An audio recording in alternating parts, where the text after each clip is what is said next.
You know, sometimes it's hard being the sort of lesser known sibling in a family group and having to live in the shadow of your younger brothers or sisters' success. Take Chris Hemsworth, for instance, you know, the actor that plays Thor. Now, he's got his younger brother Liam, who is still an actor and is still relatively well known, if not as well known as Chris. But did you know there was a third one? The older brother, Luke. He's older than the other two, and yet hardly anybody knows about him. And that must be tough, being sort of like the eldest, and yet still sort of like having to look on as your younger siblings bask in all their plaudits and awards and glories. Which is a little bit like how I think the Kia Soul must feel, having to live in the shadow of its much newer, much younger siblings, the EV6 and the Niro. But like any good parent, Kia has now turned its attention back to the old Soul and given it a little bit of a shot in the arm to make sure that it can bask in the spotlight once again. Welcome to this week's road test review. Welcome to the new Kia Soul Urban, and as always, welcome to AutoEV.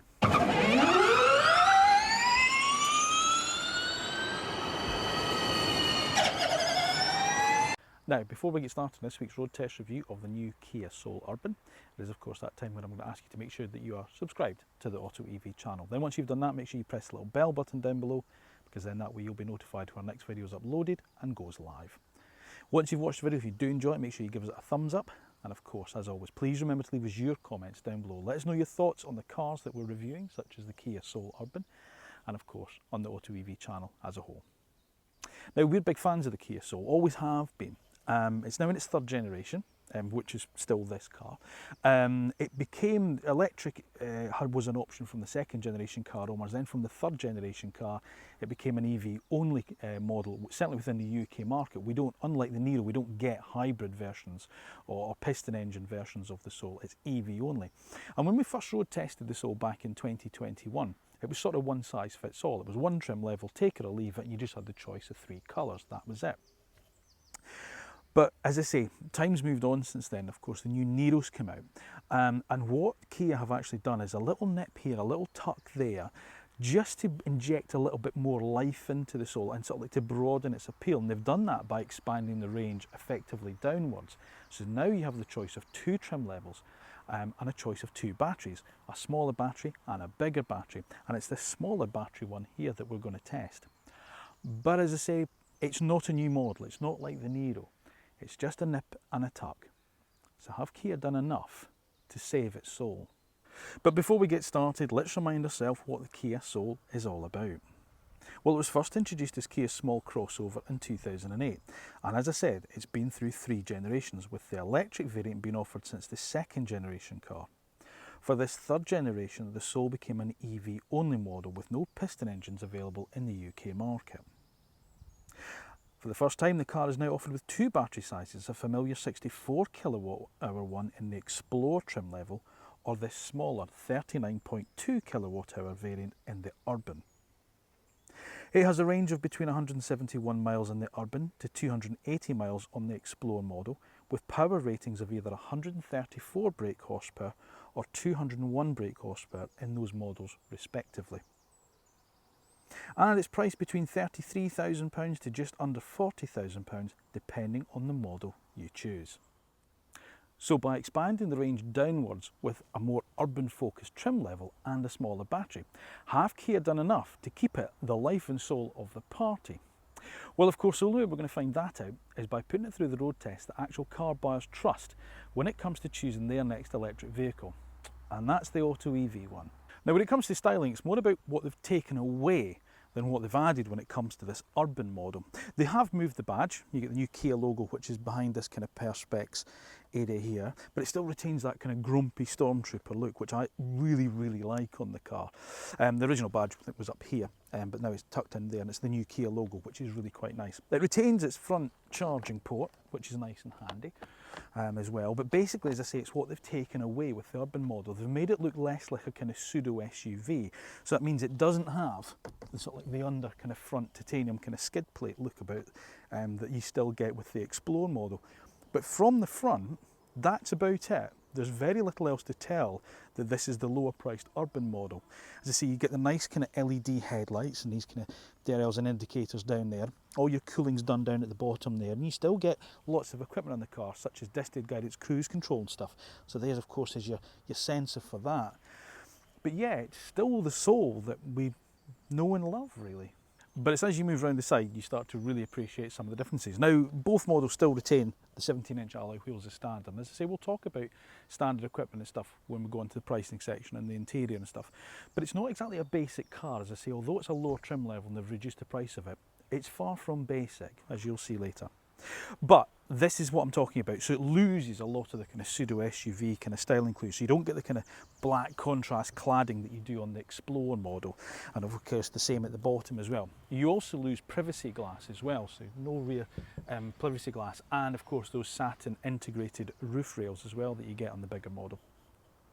This is Mars Orange. It's the only standard colour you get, but you do have the option. It's metallic, but you do have the option of other colours as well. So there's a metallic white, a red, a blue and a black, and they're available as well for an extra sort of like around about £600. But I have to say, I quite like this standard orange. It really makes the car stand out, and it kind of suits the Soul's kind of funky vibe, I think. It does lose, however, the little Soul imprint that you get up there that used to be up there, which I think is a little bit of a shame. I used to quite like that, oddly enough. But otherwise, it's that kind of two-box design that the Soul has always been, that kind of crossover style that makes it very practical and from a point of view of interior space. And round the rear, well, it's a little bit like the front. There's very little to give the game away that what you're looking at is the lower spec model. Again, you lose the kind of titanium kind of skid plate that's down at the bottom there. And I think the Urban as well, sorry, the Explorer has that slightly bigger rear spoiler at the top. But that's about it, to be honest with you. They retain the nice kind of J-shaped LED signature lights at the back, and you get a big Kia logo there, and then your only other badge is the little Soul one down there. No parking sensors on the car, but you do get a reversing camera as standard as well. And of course the boot opens down at the bumper level as well. So, familiar old Soul. Have they done enough? Basically this is like the automotive equivalent of a margherita pizza in my opinion. It's more basic, but is it just as tasty? As always, let me know your thoughts in the comments down below. Now the other thing that hasn't changed is boot space. It's still 315 litres, but you can expand that up to 1,339 by dropping down the standard 60-40 split rear seat. However, it's not the biggest boot out there. It's quite shallow, as you can see. So in terms of the AutoEV suitcases, we're just getting one carry-on and the large suitcase in. But obviously if you were just using carry-ons you get more, or soft luggage, then obviously that's better. You probably still get a reasonable, if it was collapsible push chair in there if you're using it, you know, for your little ones. However, what it does have is underfloor storage for cables. So unlike things like the Stellantis group cars, you certainly don't have to worry about carrying your cables around in separate bags, because there certainly is enough underfloor storage for them, and they come in these handy little bags down there. What you don't have, however, unlike the Niro, is anything up at the front. But while it lacks a little bit in boot space, rear accommodation is excellent. Now I appreciate I'm not the tallest man in the world, but I've got bags of space sitting behind myself. And that seat, that driving seat, which is in my driving position, is quite low. If you're a regular viewer, you know I like to sit quite low down. But I've still got loads of room underneath the seat for my feet. Bags in the room, and of course, because I'm a shorty, tons of headroom. I could wear a hat in here and it'd be great. Of course, that's the benefit of having that kind of two-box design, with the second box, if you like, goes all the way out to the back window and just goes vertically down. Don't get me wrong, it's not all perfect. There are some things lacking here, such as an armrest. There is no armrest here. So there's no load-through facility, and there's no ability to put cup holders in a little fold-down armrest. You do have connectivity. So if your kids are in the back with their iPads, there's two USB-C points down there, and it's a relatively flat floor. There's a tiny little transmission tunnel, but not much. So 3 people across wouldn't be too much of a stretch, in fairness. There's no seat back pocket on the driver's seat for some odd reason, but there is one in the passenger seat. I don't quite understand that. So therefore, if you're behind the driver, you are limited to a very small door bin. It will take the water bottle. It will go in there, no problem. But that's it. There's nothing else. As I say, if you've got 2 kids with 2 iPads and you tell them to put them away, they're all going to have to go in one pocket. I don't understand why it doesn't have another pocket there. Isofix points, yeah, there's Isofix points there, but they're kind of well between the seat back and the squab, so you've really got to jam the seats in. But as I say, in terms of overall space, it's pretty decent, just lacking a little bit of those kind of fripperies that we're now starting to expect as standard on family cars. Okay, so it's in the interior, again, where things have been taken away and there's some changes over the more well-equipped Explorer model. The Urban gets a slightly more kind of basic interior. And I use the word basic in a very kind of cautionary way because there's still some things that, you know, you get in here that I find quite surprising, considering sort of like the price point of the car and considering the price point of other cars that we've featured recently which don't have these things. So the big change is this central infotainment screen. Now the Explorer model gets the regular 10.25 inch screen. It drops on the Urban to this 8-inch screen, which is a little bit smaller, as you can see. It's still touch screen. It still works exactly in the same ways with the kind of widgets and the things that you kind of want. If I turn it down, you know, you stick on your radio. There's no native standard kind of sat nav. However, you get standard Apple CarPlay and Android Auto, and it's wireless, which I really didn't expect at all. So you just, once you get in, your phone connects up and you can just use your Google Maps or your Waze wirelessly. So that's fantastic. So that's it. You still have connectivity down there. There's a USB and a USB-C port there and a 12-volt socket tucked behind there. The other thing you get is standard climate control, and it's still the same one that's been great with Kia, where you can focus it just on driver only. So it's more efficient, so it's not trying to heat or cool the whole cabin. It just focuses it more on the actual driver. So that's still standard. The only thing it doesn't have, and it's not available as an option, and it's one of 2 things that I really wish you could have, is heated seats. So you don't get the option of heated seats. That's it. You can't have it as an option. If you want heated seats, you've got to move up to the Explorer model. The second thing, just whilst I've mentioned it, is just the steering wheel. Now, I don't mind the steering wheel in terms of the controls, the size, the girth, all the rest of it in its position. It's just that it's made out of the same textured plastic that you get on the dashboard. I'd quite like to have seen that just to be like even a synthetic leather. It doesn't have to be real leather, but it does feel quite cheap, almost van-like, you know, when you touch it. And of course, it's a touch point in the car. And I always think touch points should make you feel a bit, it should be nice to hold. And it's just, it's just not. It does smack a little bit of cost cutting. So it'd be nice to have seen them do almost like a synthetic leather steering wheel, and at least give you the option to have heated seats if you want them. Talking of the seats, they're absolutely fine. They've got a really nice position. As I say, you sit slightly elevated, so you get a good view out. And as I say, it's a real boxy shape, this car, so you can see all the extremities. So it's a really easy car if you're in the urban environment. Maybe that's why they called it that, I don't know. But yeah, so you get a really nice driving position. There's enough lateral support on the seats, and there's enough squab length that I can't complain.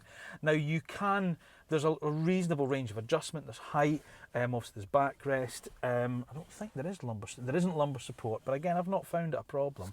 And then obviously your manual forward and back, so that's not a problem at all. Steering column, that adjusts reach and rake, so finding a good comfortable driving position really isn't an issue at all. And all the major controls are within nice easy reach. Your column stocks, they're exactly where you find them. You still got auto lights, you still got auto wipers, and this is what I mean, it's not really a basic car. So you still get that. You still get, as I say, wireless Apple CarPlay. You still get Bluetooth. As I say, okay, it's missing native navigation, but as I say, you would just use Waze or Google Maps anyway, so I don't see that's an issue at all. Electronic parking brake, multifunction steering wheel. Safety equipment is huge, and we'll talk about this when we're driving it. So lane keep assist, what else did I say? Lane departure warning, distant guidance cruise control, that's all standard. So again, it's not, as I say, a basic car. There are some blank buttons here, which I think, if memory serves me correctly, are things for heated steering wheel and a couple of other functions on the Explorer that really do escape me at the moment. So there are blanks down there, but it's not too bad. I don't mind the cloth seats either. I don't mind the fact it's not leather. The Explorer gets standard leather. This gets cloth. I don't mind it. It's not a problem. Storage is good. You get this little tray, this little kind of rubberized tray just in front of the gear selector there for like dropping your mobile into. There are two little narrow kind of pockets just down the side of the console where you can drop things into, like, you know, like diaries or an iPad or something. Obviously you've got a relatively decent glove box. There's door bins as well, which will take bottles as well. I've got two cup holders here, which will take my big coffee flask and my water bottle. There's a nice little slot just down the side here, which absolutely fits perfectly my sunglasses case. That's ideal. And then there's also the centre cupboard, which is really deep, so you can store all your, you know, your Opal fruits and your Mars bars down there. So brilliant, fantastic. So yes, storage is good in the car. And as I say, the equipment level is not really that basic. So it's odd that they just, as I say, they've chosen to fit that really tacky kind of feeling steering wheel. And maybe, as I say, just not given the option of heated seats, which would have been nice. Other things to note as well. Driver binnacle. Now that is showing kind of the age of the Soul, if you like. So that is very much the kind of last generation. And if you've had a Soul before, or you've had the old Niro, this will be very familiar to you. So you get your big range readout. It's all that kind of big kind of calculator style font that you get on either side. So range readout on the left, speedo on the right. But all the information's nice and clear and nice and easy to see. It's relatively configurable in the sense that you can scroll through different things to see, like tyre pressures, and then you've got another menu where you can set up certainly some of the things like the instrumentation cluster, things like locking and unlocking the doors, whether you want one to lock or them all to lock. So all that's buried in there. You can change the units that you're measuring, whether it's miles per hour or kilometres an hour. So all that's in there as well. So that's fine. So there's enough in there that you can sort of like tweak a little bit to get your own kind of your own preferences, if you like. But it's not, as I say, obviously it doesn't project what's on there across to here. Although it does tell you on there when you're using Apple CarPlay, it tells you on there the media track you're listening to. It'll come up and tell you on there when it changes track. But that's about it. No head-up display either, so you don't have that. But the overall feeling in here is one of reasonable quality, I would say, as well. As I say, as much as I've criticised the material the steering wheel is made of, everything feels absolutely solid. There's nothing in here, there's not a squeak, a rattle, or nothing from this car. And I quite like the design of it. I've always quite liked the interior of the Soul. Yes, it doesn't look as swoopy and as stylish as the new Niro or the EV6, so it is lacking a little bit. As I say, it does feel like last generation Kia. But on the whole, I don't mind it, actually. I like this kind of big kind of centre display here. It's nice, it's big and it's bold. And actually, in fairness, the smaller infotainment screen, I don't have a massive issue with. It's got enough information on it. There's enough on there that I can see and I know what I want, type of thing. The only thing I will say is this, and it goes a little bit like what I was saying with the Lexus review that we did last week, if you've watched that, the RZ450. There's a lot of safety systems on the car, which means they all come on as standard. Now, the one that's really annoying me is the speed limit warning. So you're driving around, you go into a 30 miles an hour limit. If you do 31 miles an hour, the car starts beeping at you. And I did manage to turn it off last week, and the problem is every time you start the car up, it defaults on, and I cannot remember where it was. I cannot find it again. I have searched through everything, and I'm just having to put up with it. I find that really annoying.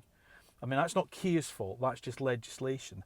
But I really, really wish they hadn't buried it in a menu in there. That's the only thing, because I say, especially when you're driving, you've got to wade through a load of stuff to try and find out what it is, and I haven't found it yet. I will do, though, I will find it. What else to tell you about? There's a couple of nice little things. There's a favourites button on the steering wheel, so this little star button here, you can press that and you can set that up as your favourite. So if you want it to be your Bluetooth media, press that and that will immediately come up on there, which is quite nice to be able to do. As I say, you've got electronic park brake, you've got 4 electric windows. Not that you've got, Spanish waiter windows in the rear, Manuel. They're not, they're all round electric mirrors, dynamic stability control, I say auto lights, wipers, multifunction steering wheel. There's even a nice little sunglasses case holder up on there, which I quite like as well. Quite like that. So yeah, as I say, it's not basic. It's quite nice. It's just those two things that just kind of bother me. Just, as I say, as soon as you touch the steering wheel, it just feels a bit cheap and van-like, as I say. And then the fact it'd be nice to have the ability to have the option of having heated seats. But other than that, I can't really fault it at all, in fairness. Yes, you get the leather with the Explorer, but on warm days and stuff like that, when you just get in the car, you don't really want leather seats. Or in the cold winter time, you know, okay, it gets heated seats as standard. It's quite nice to have the cloth seats. Driving position, as I say, is nice. It's comfortable. It's all straight dead ahead. You can see the extremities of the car. You know, the seat holds you well. There's plenty of adjustment. Yeah, you're not lacking for much in here. So now, as I say, the Soul comes with 2 trim levels and 2 battery sizes, but you can't alter those. So in other words, if you buy the Urban model, then you are having the lower battery size. It's the 39.2 kilowatt hour one that you used to get in the old Niro, whereas the Explorer retains the 64 kilowatt hour one that we've been used to. Now, it should give, according to WLTP figures, a range of 171 miles. If you look at the EV database, it says its real world mileage is probably around about 140 miles. I'm going to slightly dispute that, if I'm honest with you, because I think it's probably more likely to be around about 150 miles, certainly in this kind of warmer weather that we're getting at the moment. So it's not bad. Again, if you look at maybe your commute during a week, 150 miles? That's probably, you know, you're going to end up just charging it once a week. If you're just kind of dropping the kids off at school, or you drive to your local railway station to get the train to work, or, you know, it's just used for shopping, or, you know, going to visit friends, or whatever it is you do, 150 miles in a week, I don't think is too bad, in fairness, depending on your usage.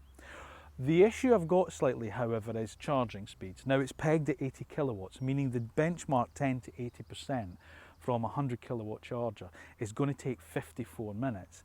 And that, I think, is a little bit of a downside. If you've been watching AutoEV for a while, you know that I go to Scotland a lot in cars. And that would kind of put me off taking a car that's done this, having to sit there for that length of time. That would really extend that journey quite a bit. We've always found Kia's quite efficient though. That's the one thing that I will say. So in terms of what they say that they're doing on the dashboard, I do tend to trust.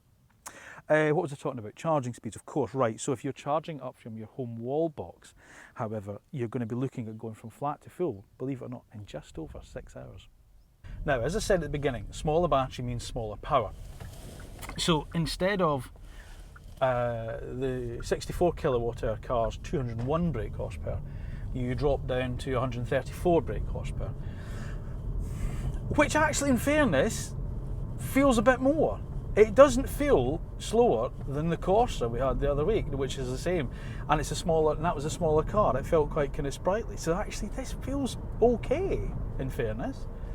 And 0 to 60, well, that gets dispatched in about 9.9 seconds, so it just sneaks under the 10 seconds bracket, which is, you know, again, plenty enough for this style of car, I would suggest. Do you lose out on anything else by having this lower powered motor?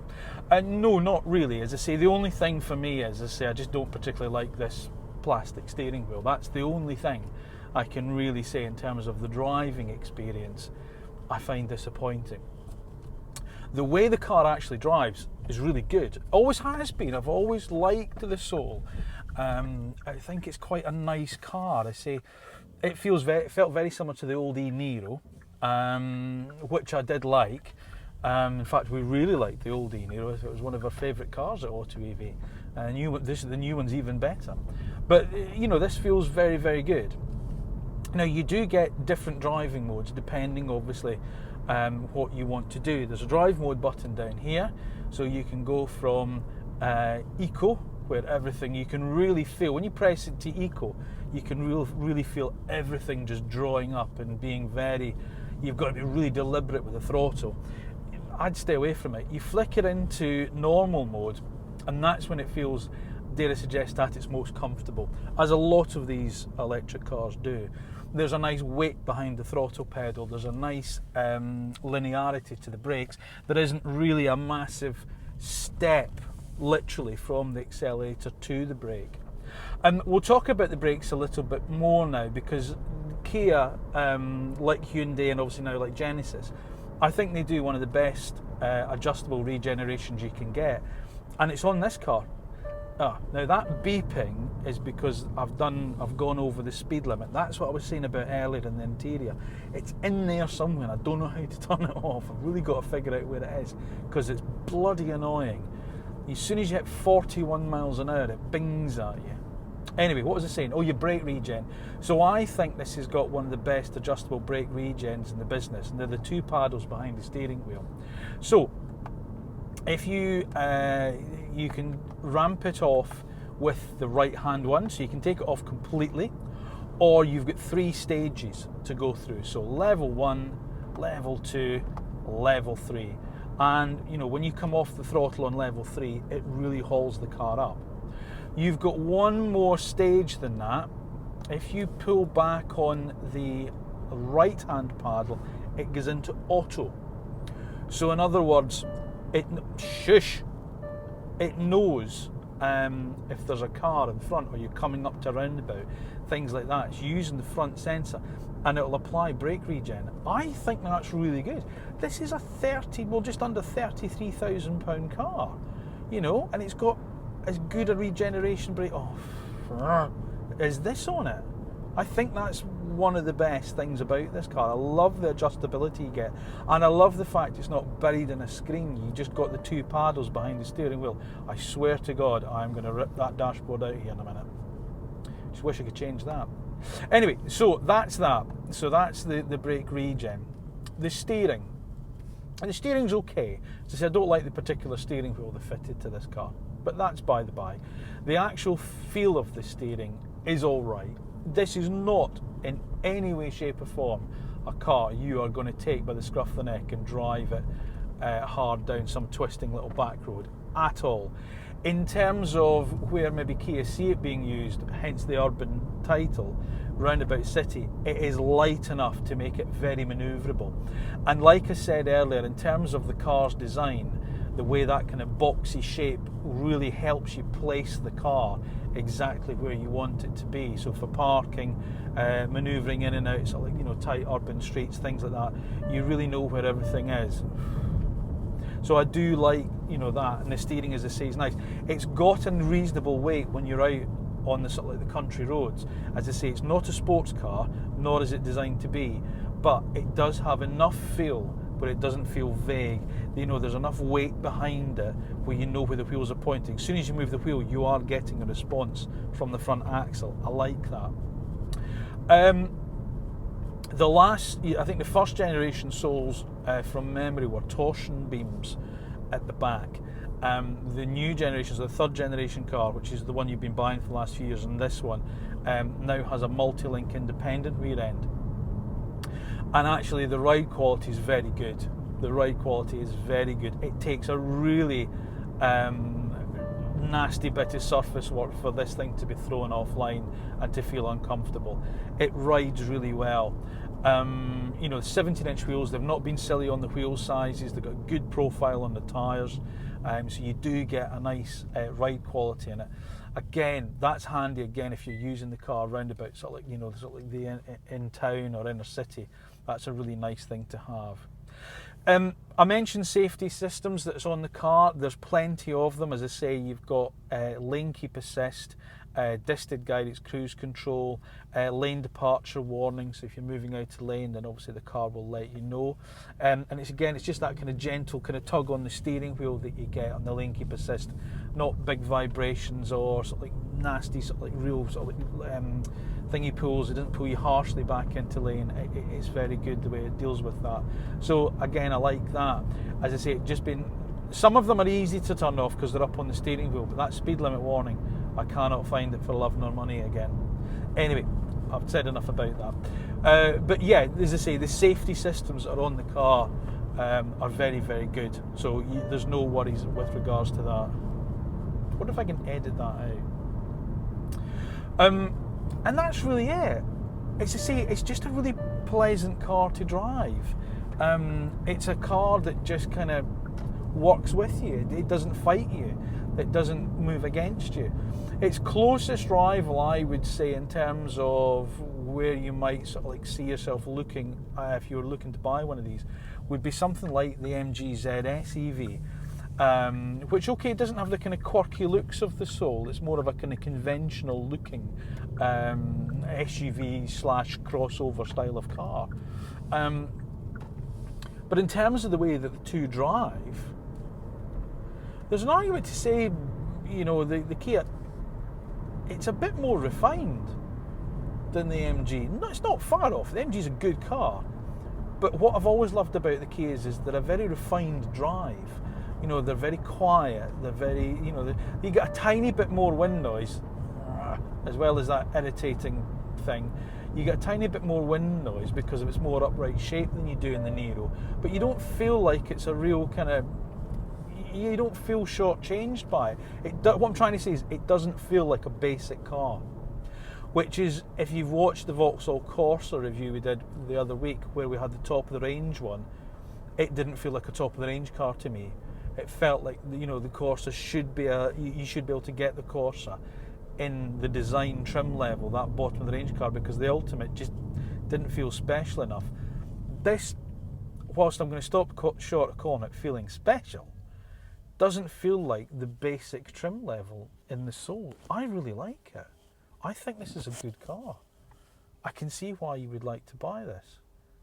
I think it suits, and I might be, you know, forgive me for this if I am being a little bit judgmental or I'm tarring people with a certain brush. I can see this being a great car for an older driver because you sit nice and high in it. It's nice and easy to get into. The controls all feel nicely weighted. Nothing feels like an effort, but you've still got enough in the car to make you feel like you're driving it, if that makes sense. As I say, good visibility, comfortable seats, easy controls to use. There's still enough physical controls in the car where you don't have to do everything through the touch screen. And if you can figure out how to turn all those safety systems off, then that would be a real winner. So I can see the appeal where this Soul might fit into the marketplace. But if you are looking for just a nice family car, you can chuck the kids into, you can take them to school, you can drive it up to the railway station and go, you know, jump on a train for your onward journey to work, and you don't want to spend too much money, but you want something that's reliable, that's nice to drive, that's well equipped, comes with a good warranty, I think there's a lot to recommend this. I really still like it. So how much does the new Kia Soul Urban cost? Well, I'm going to stop short of calling it a bargain, but I don't think it's too badly priced actually. It's £32,845 as tested. And as I say, the only option you can have on it is one of those premium paints, which adds on another £585. But this Mars orange is standard and it's a metallic, so it just really depends on what your colour preference is, really, to be honest with you. And as I say, I'm not going to call it a bargain because £33,000 is still a lot of money. But remember, that's nearly £5,000 less than that Vauxhall Corsa that we tested the other week, which I just found was just ridiculous money for a Vauxhall Corsa. This is much more a car in terms of sort of like interior space, you know, relatively same practicality in terms of boot space, but the way the cars drive, if you do want the Explorer model with the bigger battery, then you are knocking on the door of £40,000, and I think that's where the Soul is starting to struggle a little bit at that point, because bear in mind £40,000 gets you into a much newer, much better Niro at that level of money. So I think probably the Urban could be the pick of the range with that. The other thing to remember as well is Kia tend to offer some quite good finance packages as well. So at the moment there are some really good finance deals going on the Kia Soul as well, and it's also available through the Motability scheme. And given the sort of size, shape and ease of use of the car, I would think that makes it a real kind of winner when it comes to people that are on the Motability scheme. But for me, the big win here in terms of Kia is, remember, you still get that 7-year, 100,000 mile warranty, which is pretty much market leading at this price point.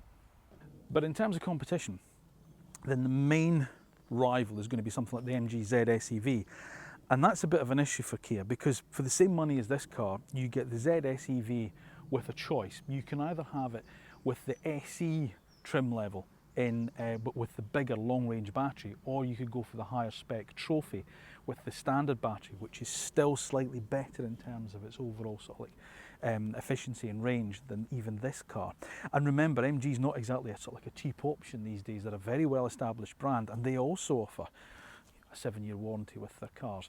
And it's maybe more of a conventionally styled SUV in that sense. It's maybe not as quirky looking as the Soul. So I would say that's probably the fiercest rival for the Soul. But there are more.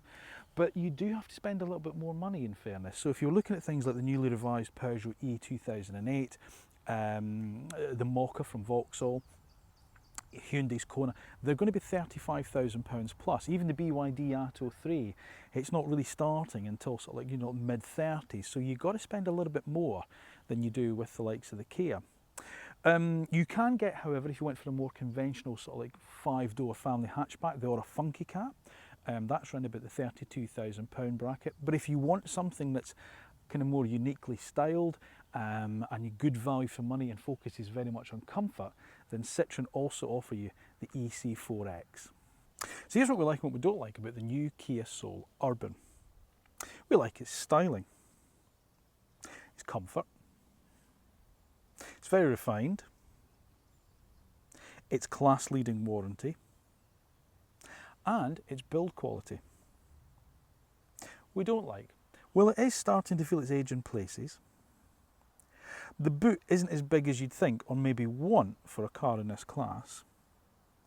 And of course, it is lacking the latest EV tech, such as quick charging speeds and vehicle to load. Now, as I said right at the start of the video, we've always been big fans of the Kia Soul at AutoEV, and this new model has done nothing to change that. In fact, if anything, it's broadened its appeal slightly. But one thing it has done is make me think a little bit more about which one might be the pick of the range, whether you would go for this one or whether you would spend the extra and go for the larger battery in the Explore trim level. And I have to say, I don't think you would. I think this could be the pick of the range. Now, research by manufacturers show that it tends to be the bigger battery model that people tend to go for. But it's getting to £40,000 in Explorer model. Now, okay, you get a good range for that, 280 miles, and you get all the qualities that you've got here. But that's kind of my point. You see, at £40,000, I'd struggle to recommend that car over, say, the new Niro. And, well, let's be honest, we know how quick the EV market has changed since 2021 when the Soul came out and we road tested it then. And there's other cars on the market I'd probably say are worth a look before you look at that one. However, at just over £32,000, there's a lot to love about this car because it retains all the values, as I say, that we love about the Soul and just makes it cheaper, but it doesn't feel more basic in a lot of ways. You still get a reasonable amount of equipment, you still get that comfortable drive, you still get a refined drivetrain. Importantly, you still get Kia's build quality and their 7-year warranty, remember. Now, don't get me wrong, there are better cars out there for £32,000. But if you quite like the looks, you get on well with it, and the Kia sort of like ownership experience appeals to you, then it would appear, a bit like pizza, basic is still best. There is certainly life in the old Soul. Thank you once again for watching another episode of AutoEV. As always, please remember to make sure that you are subscribed to the channel. Then once you've done that, press the bell button that's down below, because then you'll be notified of when our next video goes live. If you have enjoyed the video, make sure you give it a thumbs up, and don't forget, leave us your comments down below. Do you own a Kia Soul? Let us know about your experiences, or are you looking for a car around about this sort of price bracket? Would this appeal to you? Is 150 miles enough for you? As always, please remember to let us have your thoughts down below. Now remember, we're across all social media platforms as well, so Facebook, Twitter, Instagram, LinkedIn, even TikTok now, so we're across there. So please give us a follow there, because that helps us too. And if you have enjoyed this video and you want to watch more from us, then stick on the YouTube channel, because I say there's 140 videos there now, not just new car reviews, but used car reviews, including one on the Kia Soul, so you can learn about buying a used Kia Soul from us as well. But there's also motorbike reviews, twin tests, electric icons, even van reviews. All that remains for me to say is thank you once again for watching. Thank you for continuing to support AutoEV as a channel, and I'll see you again soon.